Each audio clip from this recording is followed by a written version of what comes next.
이옥희 선교사님, 네, 우리 저 뒤에 우리 인도에서 너무 귀한 선교 사역을 하시다가 우리 예배에 참석을 하셨습니다. 우리 선교사님이어서 여러분 박수 한번 해주셔요.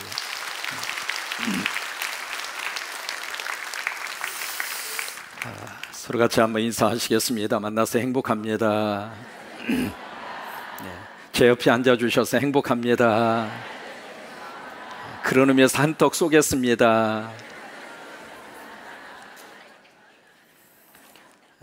엄마 호랑이하고 새끼 호랑이가 서로 장난을 치면서 재밌게 놀고 있었는데, 이 새끼 호랑이가 좀 도가 지나치다 싶을 정도 엄마 호랑이를 괴롭히니까 엄마 호랑이가 새끼 호랑이의 목덜미를 빵 물면서 으앙 하고 이렇게 물었어요. 그러니까 새끼 호랑이가 갑자기 당황하고 화가 나기도 하고 그러니까 엄마를 향하여 그렇게 질문을 던집니다. 엄마, 나 호랑이 새끼 맞아? 그러니까 엄마 호랑이가 그럼 맞지, 너는 호랑이 새끼야, 내가 너를 낳았어. 근데 이 새끼 호랑이가 그때부터 계속 의심이 충만해가지고 엄마 호랑이에 계속 물어요. 참말이야? 그래서 조금 있다가 나 호랑이 새끼 맞아? 조금 있다가 다시 정말로 내가 호랑이 새끼 맞아? 여러분, 같은 질문도요 계속 반복해서 하면 뚜껑이 열려요, 안 열려요? 이게 엄마 호랑이가 뚜껑이 딱 열린 거예요. 뚜껑이 딱 열리니까 엄마 호랑이가 딱 하는 말에, 그래 야 이 녀석아, 너는 개새끼다.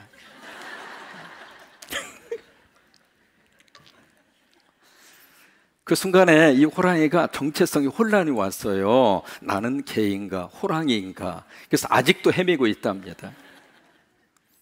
이게 나라고 하는 존재에 대한 확신을 갖는 것이 참 중요해요. 정체성이라고 해서 영어로 self identity라고 하는 말을 쓰잖아요. Who am I? 나라고 하는 존재가 누구인가. 왜냐하면 이 자체가 흔들리면 다 흔들려요. 그래서 이 자기 정체성을 확인하고 나라고 하는 존재가 누구라고 하는 것을 아는 것은 마치 건물의 파운데이션, 기초하고 똑같아요. 이것이 튼튼하게 세워져 있어야 여러분, 세상적인 바람이 불고 파도가 치고 어려움이 몰아쳐 온다 할지라도 흔들리지가 않아요. 성경은 Who am I? 나라고 하는 존재가 누구인가 에베소서를 통해서 8가지로 말씀을 해드렸어요. 첫째로 나는 성자고, 나는 부자이고, 나는 기도하고, 나는 구원받았고, 나는 하나님의 걸작품이고. 이게요 가면 갈수록 소리가 커질수록 은혜가 돼요. 그 다음에 나는 그래요. 나라고 하는 존재가 누구인가, 우리는 8가지 그것을 가지고 살아요. 그러면 두 번째로 구체적으로 자기 정체성을 확인을 했으면 What do I do? 내가 구체적으로 어떻게 살 것인가. 첫째로 하나됨으로 살고, 성숙됨으로 살고, 새롭게 됨으로 살고, 하나님을 닮은 자로 살고, 지금 우리가 함께 다루는 주제는 성령으로 살자는 거예요. 예수님이 부활하신 다음에 제자들에게 나타나셔서 가장 먼저 그들에게 주신 축복이 있습니다. 뭐냐면 Peace be with you. 너희들에게 평강이 있을지어다. 지금 제자들이 불안과 두려움에 떨고 있거든요. 내일에 대해서 아주 불안한 그런 환경 속에 처해져 있거든요. 근데 그 제자들에게 오셔서 예수님이 주신 첫 번째 축복은 너에게 평강이 있을지어다. 여러분, 예배드린 여러분에게 그 복이 임하게 되기를 축원합니다. 그리고 두 번째로 예수님이 부활하셔서 제자들에게 주신 두 번째 말씀이 있어요. 그것이 요한복음 20장 22절입니다. 한번 찾아가서 한번 보실까요? 제자들에게 두 번째 예수님이 부활하신 다음에 그들에게 주신 축복의 선언이 있습니다. 요한복음 20장 22절이 22절. 어떤 말씀을 그들에게 해주셨는가, 우리 성경을 보면서 같이 한번 고백하시는데, 요한복음 20장 22절입니다. 같이 한번 고백하실까요? 이 말씀을 하시고 그들을 향하사 숨을 내쉬며, 자 보세요, 그들이 누구일까요? 제자들입니다. 그러니까 예수 안 믿는 사람들을 향하여 주님이 주신 말씀이 아니라 예수 그리스도를 믿고 있는 그 제자들을 향하사 숨을 내쉬며 이르시되 무엇을 받으라. 다시 한번 무엇을 받으라. 다시 한번 무엇을 받으라. 그래요, Receive the Holy Spirit. 성령을 받으라. 그냥 성령을 받으라 그렇게 말씀을 하시는 것이 아니라 예수님이 숨을 내쉬며 가라사대, 그러니까 예수님이 길게 호흡을 하신 거예요. 예수님이 그들을 향하여 숨을 내쉬면서 그들에게 주신 말씀이 Receive the Holy Spirit. 성령을 받으라. 이 부분을 유진 피터슨이라고 하는 영성의 대가가 참 재미있게 그렇게 번역을 했습니다. 어떻게 번역을 했느냐면 예수님이 숨을 깊이 들이마셨다가 힘있게 그들에게 불어넣어 주셨다. 이것이 창세기 2장 7절의 말씀하고 서로 일맥상통하는 말씀이거든요. 하나님이 흙으로 하나님의 형상대로 인간을 만드신 다음에 그 인간의 코에다가 하나님이 뭘 불어넣어 주셨어요? 생기를 불어넣어 주십니다. 그 생기라고 하는 것이 바로 뭐냐면 하나님의 기운이에요. 여러분 속에 하나님의 기운이 있습니다. 왜 인간이 소중하고 존귀한 존재인가? 내 안에 하나님의 숨결이 있어요. 하나님의 얼이 있고 하나님의 혼이 있고 하나님의 숨이 있어요. 근데 그 생기가 인간의 코에 들어온 다음부터 생명이 되었어요. 그 생명이라고 하는 것은 리빙 빙이에요. 살아나게 됐다 이 말이에요. 또 에스겔 37장에 보시면은 하나님이 에스겔을 한 골짜기로 끌고 가잖아요. 가서 보니까 그 골짜기에 마른 뼈들이 우울거리고 있어요. 그 마른 뼈들이 우울거리고 있다는 이야기는 절망의 현장이거든요. 살맛 나지 않는 죽을 맛 인생의 현장을 하나님이 에스겔에 보여주시면서 에스겔에게 물어요. 인자야, 이 뼈들이 능히 살겠는가? 여러분, 그 뼈들이 살 수 있어요? 그래서 에스겔 생각으로서는 도저히 답이 없어요. 답이 없으니까 에스겔이 했던 말이 주님은 아십니다. 그렇죠? 하나님은 아시지. 여러분, 나에게 답이 없어도 하나님에게는 답이 있어요. 나에게는 길이 없어도 하나님에게는 길이 있어요. 나에게는 아무런 이렇게 저렇게 생각하더라도 어떻게 해볼 수 있는 뾰족한 수가 없다 하더라도 하나님에게는 수가 있거든요. 그래서 에스겔을 순간적으로 그래요. 아버지는 아십니다. 하나님이 에스겔을 끌고 가서 그 마른 뼈들을 대상으로 해서 메시지를 전하라고 그래요. 무슨 메시지를 전할까요? 그때 하나님이 주신 말씀이 있습니다. 뭐냐면 생기야, 사방에서 나와서 마른 뼈들 속에 들어갈지어다. 그 생기가 바로 뭐냐면 하나님의 숨이에요. 그것이 바로 성령입니다. 성령은 그들에게 들어갈지어다. 그 이야기예요. 성령이 그들에게 들어갈지어다. 그 말씀은 오늘 예수님이 요한복음에서 주고 있는 말씀하고 같은 말씀이에요. 성령을 받으라. 이 시간 여러분 속에 성령이 있는 줄 믿으시면 아멘. 아멘. 그래, 성령이 계시니까 여기 오신 거예요. 내 안에 그리스도의 영이 없으면은 그 어떤 사람이라 할지라도 예수를 그리스도로 고백할 수가 없어요. 근데 에베소서 5장 18절로 가서 보시면은 내 안에 성령이 계신 곳으로 만족하지 말고 성령을 어떻게 함을 받으라? 크게 한번 어떻게 함을 받으라? 어떻게 함을 받으라? 그거. 내 안에 그리스도의 영이 있어서 내가 예수를 믿게 되고 하나님의 자녀가 된 것으로 만족하지 말고 이제는 그 그리스도의 영이 내 안에 어떻게 해라? 충만하라. 여러분, 충만이라고 하는 것은 조금 차 있는 상태가 충만이죠? 그러면 어떤 상태? 넘치는 상태. 그래서 처음에는 내 안에 성령님이 계시지만은 내가 성령을 모시고 살죠. 왜? 성령이 내 안에 들어와 계시기 때문에 주의를 기억하게 하셨고 하나님을 아버지라 부를 수 있도록 하셨고 그리고 기도하게 하셨고 그 내가 하는 게 아닙니다. 내 안에 있는 성령님이 나를 그렇게 끌고 가시는 거예요. 근데 그것으로 만족하지 말고 성령이 내 안에 채워지고 아멘 할 때까지 채워져서 나중에 도저히 이 그릇이 더 이상 담을 수 없을 상태가 돼서 성령이 넘쳐나도록. 근데 오직 성령의 충만함을 받으라, 이 말씀이 세 가지의 뜻을 가지고 있어요. 첫째로 명령형입니다. 하나님이 그렇게 명령을 하셨어요. 왜 명령을 하셨을까? 우리는 성령으로 충만함 받아야 살만나게 살아요. 그렇지 않으면 너무 힘들어요. 힘으로도 안 되고 능으로도 안 되는 일이 얼마나 많아요. 가지 많은 나무에 그렇잖아요. 그래서 이 문제가 해결이 되고 나면 또 다른 문제가 기다리고 있고, 여러분 산 하나 넘었으면 그때부터는 평지가 펼쳐지면 얼마나 좋겠어요. 참 묘해요. 산 넘으면 또 산에 있고 산 넘으면 또 산에 있고. 그래서 이 땅에서 정말로 살만나게 살 수 있는 방법은 성령으로 충만함을 받으라, 그 말씀이거든요. 성령은 하나님의 영입니다. 하나님의 영이 있으면 우리가 살아납니다. 하나님의 영이 있으면 죽은 자도 살아납니다. 그래서 마른 뼈 속에 하나님의 영이 들어가니까 살아나잖아요. 여러분, 성령으로 충만하면 생각이 살아나고 사상이 살아나고 가치관이 살아나고 언어가 살아나고 가정이 살아나고 민족이 살아나고 교회가 살아나고 대한민국이 살고 북한이 살아요. 그래서 하나님이 명령을 주신 거예요. 성령의 충만함을 받으라.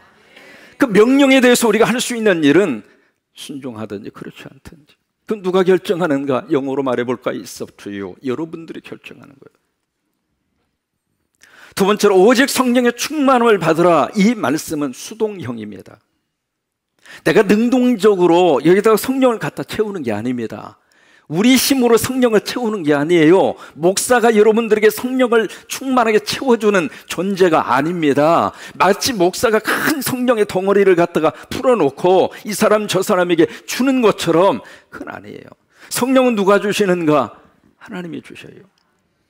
그래서 수동형이에요. 하나님이 채워주시면 돼요. 이 시간에 예배할 때 성령님이 우리 안에 채워주시는 분은 하나님이세요. 그래서 수동형입니다. 세 번째, 현재형입니다. 과거에 내가 성령으로 충만했었다, 그거 추억하고 살라는 이야기가 아닙니다. 청년 시절에 열심히 예수를 믿었었어요. So what? 그게 무슨 의미가 있다는 이야기예요. 앞으로 내가 성령으로 충만해서 믿음 생활 잘하겠습니다. 어떻게 알아? 중요한 것은 지금이에요. 지금 성령으로 충만한 거예요. 지금 성령으로 충만해서 하나님의 은혜를 받고 하나님의 축복을 받고 살만 나는 그 인생 언제 살 거예요? 지금 살아야지. 지금 살아야지. 그래서 현재형으로 되어져 있는 거예요. 그러면은 성령으로 충만하면 어떤 역사가 나타나게 되는가? 16절입니다. 16절의 말씀과 15절, 16절, 17절에 서로 연관성이 되어져 있거든요. 16절에 보시면은 무엇을 아끼라? 세월을 아끼라. 왜? 때가 악하기 때문이다. 그래서 15절에 보시면 그런즉 너희가 어떻게 행할지를 자세히 주의하여. 이게 무슨 말이냐면 어떻게 살까요? 그러니까 하나님이 주시는 답변이 세월 아끼면서 살아, 그 이야기예요. 그 다음에 16절에 보시면은 세월을 아껴. 왜? 때가 악하니까. 지금 우리가 살고 있는 이 세상이 우리 시간을 자꾸 이상한 방향으로 뺏어가니까, 우리 세월을 자꾸 허송하게 만들어가는 그런 세상이니까, 이런 때에서 우리들이 살고 있으니까 정신 차리고 세월 아끼고 살아, 그 이야기예요. 그 다음에 17절에 보세요. 그러므로 어리석은 자가 되지 말고 오직 주의 뜻이 무엇인지 어떻게 해라. 그러면 하나님의 뜻이 무엇일까? 세월 아끼고 살아, 그 이야기예요. 여기 세월을 아끼라고 하는 이 말씀은 세 가지의 뜻을 가지고 있어요. 첫째로 세월이라고 하는 단어를 다른 말로 번역하면 시간입니다. 따라서 한번 해보실까요? 시간을 아껴라. 그래요. 유태인 학자 중에 마빈 토케이어라고 하는 학자가 있습니다. 그분이 쓴 책 가운데 몸을 굽히면 진리를 줍는다라고 하는 참 재미있는 책이 있어요. 그 책에서 마빈 토케이어 그 사람이 참 인상적인 말을 했습니다. 뭐라고 말을 했느냐면, 영어의 속담에 time is money라고 하는 속담이 있어요. 시간이 돈이다, 그 뜻이에요. 근데 저 마빈 토케이어는 저 책에서 시간은 돈이다, 이것은 맞는 말이 아니다. 물론 시간이 돈과 같은 가치가 있고 소중한 의미에서 time is money 그렇게 이야기할 수 있을지는 몰라도 그것은 정확한 표현이 아니다. 그러면서 하는 말이 time is money가 아니라 time is life다. 시간은 인생이라는 거예요. 여러분, 그래요, 안 그래요? 여러분, 돈은 내가 얼마든지 잃어버렸다가도 다시 벌면 돼요. 근데 시간은 한번 흘러가고 나면 돌아와요, 안 와요? 안 와요. 그래서 인생은 일생입니다. 우리 인생은 계속 살아보고 또 실수했으면 또 살아보고 그랬으면 얼마나 좋겠어요. 그렇지 않아요. Just one time. 딱 한 번 사는 거예요. 그래서 우리 시간을 잃어버리고 나면, 마치 루스 타임을 하고 나면, 웨이스트 타임을 하고 나면, 그 시간을 허비하고 그 시간을 낭비해서 그 시간이 사라지고 나면 그 시간이 다시는 찾을 수 없어요. 돈은 내가 능력이 있어서 빌려줄 수도 있고 다른 사람으로부터 돈을 빌려 쓸 수도 있어요. 그런데 시간 빌려 쓸 수 있어요? 우리 젊은 친구들 목사님에게 10년만 빌려줘요. 여러분, 그렇게 할 수 있어요? 또 돈은 말이죠, 은행 계좌에 내가 지금 얼마의 잔고가 있는지 확인이 가능해요? 가능하지 않아요? 가능하죠. 인터넷 뱅킹 들어가서 확인이 금방 가능하죠. 근데 이 시간이라고 하는 것은 내 인생에 있어서 앞으로 얼마의 시간이 남아있는지 알 수 있어요? 없어요? 없어요.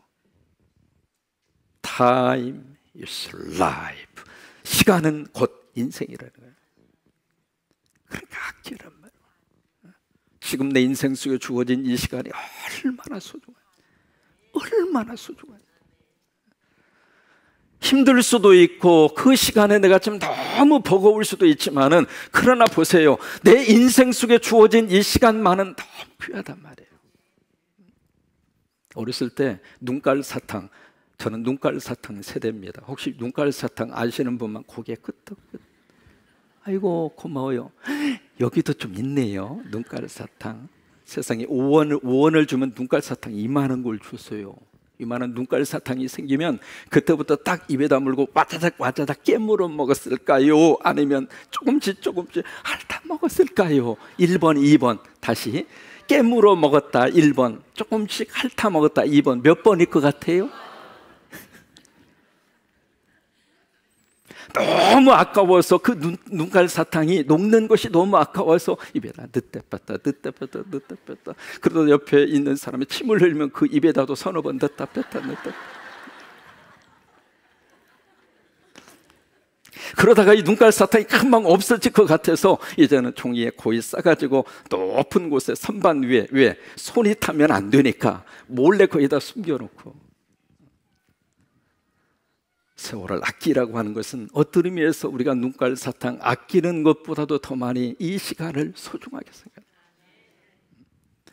두 번째로 세월을 아끼라라고 하는 이 말씀을 영어 번역에 보시면 참 재밌게 그렇게 표현을 했어요. 영어에 어떻게 번역을 했느냐면 Making the most of every opportunity. 거기 opportunity라고 하는 단어는 기회라고 하는 뜻입니다. Every opportunity, 그 이야기는 모든 기회, 그 기회를 the most, 최상급으로 만들어라, 맥시마이즈 하라, 그 말이에요. 최대치로, making the most, 최대치로 만들어라. 그래서 우리가 다른 말로 이렇게 번역하면 이렇게 번역할 수 있습니다. 최선을 다하라, 그 말이에요.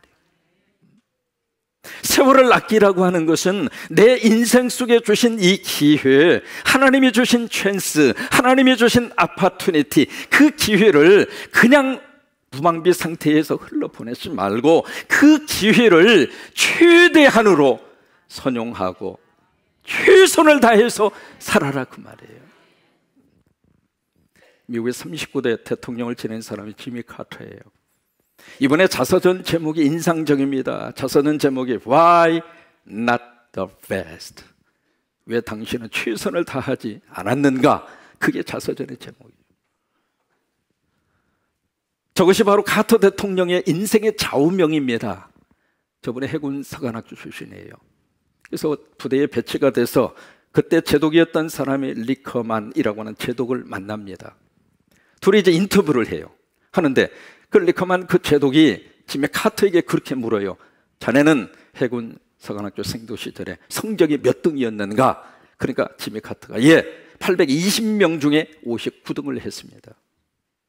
여러분, 잘한 거예요, 그 성적이. 그래서 떳떳하게 그렇게 대답을 했어요. 그러니까 제독이, 그래, 자네는 그 성적이 최선을 다한 성적인가? 그렇게 물어요. 그러니까 그 질문을 받고 카터가 잠깐 머뭇거리다가 최선을 다했습니다. 대답하고 나니까 조금 마음에 캥기는 게 있어서 미안합니다. 사실은 매 순간마다 최선을 다하지 않았습니다. 그때 이 제독이 지미 카터를 응시하면서 인상적인 말을 그때 해요. Why not the best? 왜 자네는 최선을 다하지 않았는가? 그게 지미 카터 대통령의 마음속에 너무 강한 인생의 교훈으로 와닿았어요. 그래, 앞으로 인생을 사는 동안에 무엇을 하든지 내가 최선을 다하리라. 그래서 이제 그게 그분의 좌우명이 된 거예요. 좌우명. 그래서 조지아에서 땅콩 농사를 했잖아요. 땅콩 농사를 지을 때도 최선을 다하고, 거기에 조지아 주지사를 할 때도 최선을 다하고, 그러다 보니까 미국의 대통령까지 된 거예요. 그다음 백악관에서 퇴임해서 나온 다음에도 리타이어하고 퇴직했으니까 끝났다, 그렇게 생각을 안 하고 최선을 다해서 살고 있는 거예요.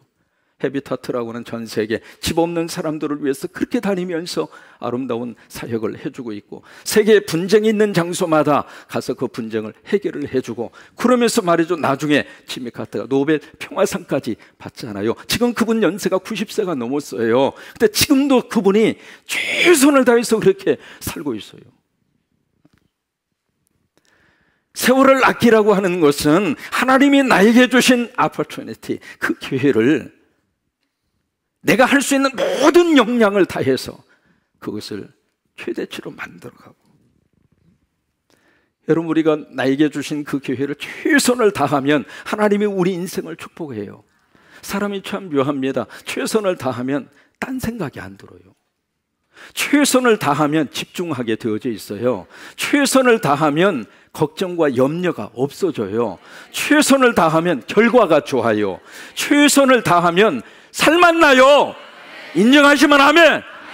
최선을 다하자고. 여러분의 부부지간에 서로 살 때에도 아내는 남편에게 최선을 다하고 남편은 아내에게 최선을 다하고, 아멘 해주면 얼마나 좋아. 그냥 적당히 하면서 당신은 나, 당신 나는 나, 그런 식으로 하지 말고 내 팔 내가 흔들고 네 팔 네가 흔든다, 이런 식으로 우리가 서로 부부의 관계를 맺으면서 살지 말고. 왜요? 지금 부부지간에 살고 있는 이 아파트니티, 이 기회가 언젠가는 무너진단 말이에요. 앞서가고 뒤서갈 거 아닙니까?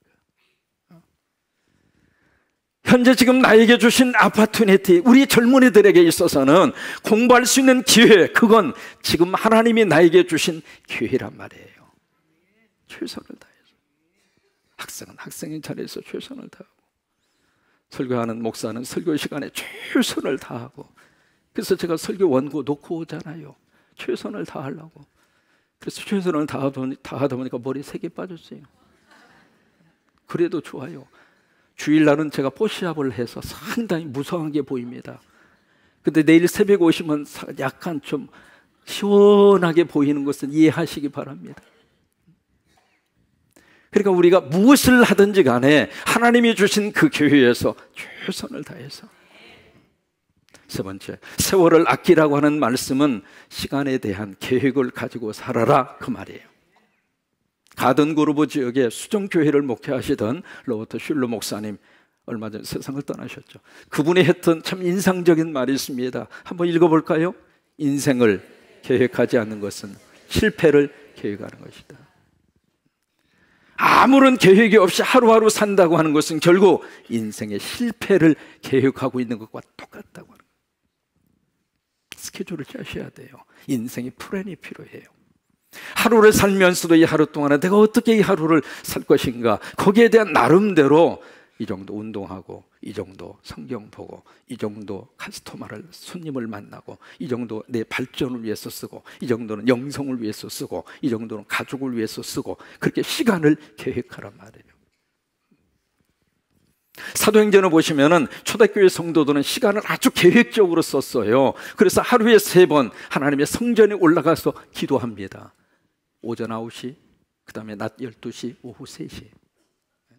그래서 베드로와 요한이 성전 제9시 기도 시간에 어디로 가요? 성전으로 가요.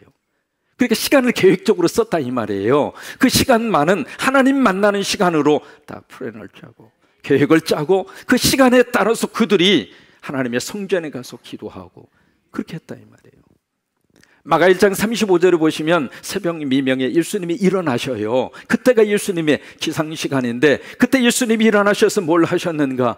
시간을 계획하셨어요. 그 시간에 한적한 곳으로 가서 거기서 기도하시더니, 여러분 새벽 기도 누가 만들었어요?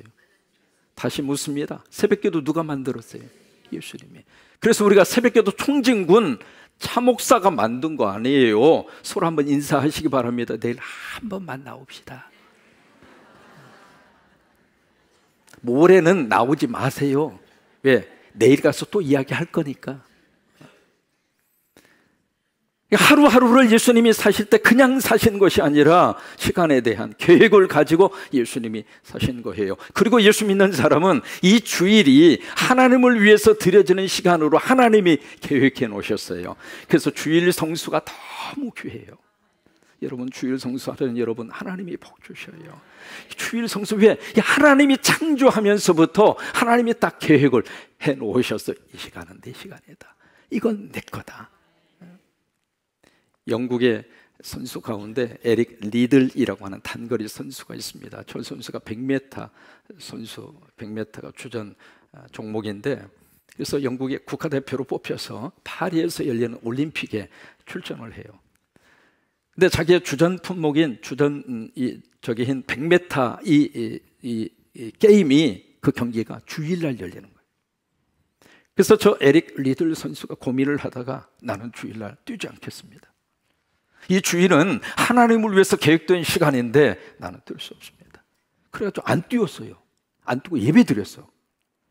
그래서 영국인 언론들이 막 벌떼처럼 일어났어요. 도대체 예수를 믿어도 어떻게 그렇게 믿느냐고.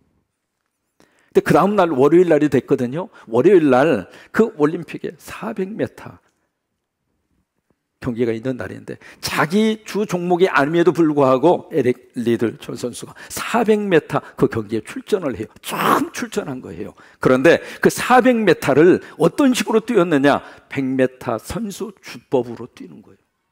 그러니까 사람들께 보니까 저렇게 뛰다가 저 사람 죽겠다, 그 정도로 온 힘을 다해서 그렇게 뛰었거든요. 뛰어서 47초 6 세계 신기록을 세우면서 금메달을 땄습니다. 주일을 하나님을 위해서 계획된 시간으로 바치니까 월요일날 자기 종목이 아님에도 불구하고 금메달을 목에 걸어주신 거예요.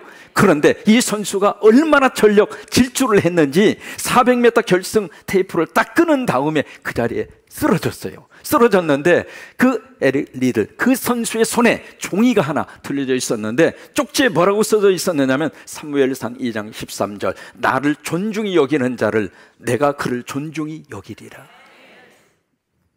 기자가 물었어요. 당신이 어떻게 그 기록으로 400m에서 금메달을 딸 수 있었느냐고. 200m는 내가 할 수 있는 최선을 다해서 달렸고, 나머지 200m는 하나님이 띄워주셨습니다. 주일을 하나님의 계획대로 우리가 보내면 하나님이 띄워주셔요. 여러분, 오늘 말씀이 여러분 속에 그대로 임하게 되기를 주의 이름으로 축원합니다. 오직 성령의 충만함을 받으라. 어떻게 살까? 성령으로 살자 이거예요. 그러면 구체적으로 어떻게 사는 것이 성령으로 사는 것인가? 세월을 아끼고, 나에게 주어진 시간, 그 시간을 소중히 여기고 아끼고, 또 하나, 하나님이 나에게 주신 opportunity, 어떤 기회에 우리가 최선을 다하고, 또 하나, 하루하루 나에게 주신 그 시간을 잘 계획을 세워서 살만 나는 그렇게 되길 주의 이름으로 축원합니다. 다시 한번, 살만 나는, 한 번만 더 합니다. 살만 나는, 믿으시면 아멘. 일어나십니다.